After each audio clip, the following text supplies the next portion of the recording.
Before the Passover celebration, Jesus knew that his hour had come to leave this world and return to his Father.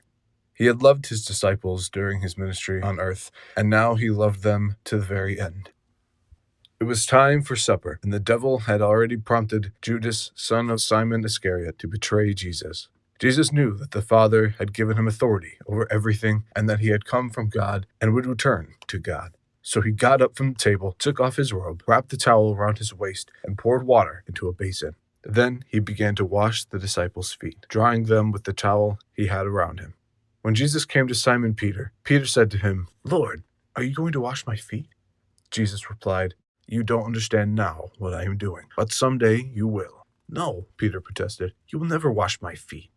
Jesus replied, "Unless I wash you, you won't belong to me."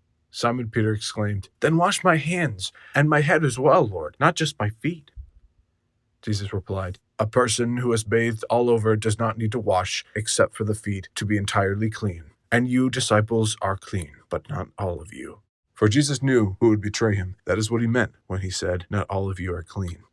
After washing their feet, he put on his robe again and sat down and asked, "Do you understand what I was doing? You call me teacher and Lord, and you are right, because that's what I am. And since I, your Lord and teacher, have washed your feet, you ought to wash each other's feet. I have given you an example to follow, as I have done to you. I tell you the truth. Slaves are not greater than their masters, nor is the messenger more important than the one who sends the message. Now that you know these things, God will bless you for doing them." When the time came, Jesus and the apostles sat down together at the table. Jesus said, "I have been very eager to eat this Passover meal with you before my suffering begins. For I tell you now that I won't eat this meal again until its meaning is fulfilled in the kingdom of heaven."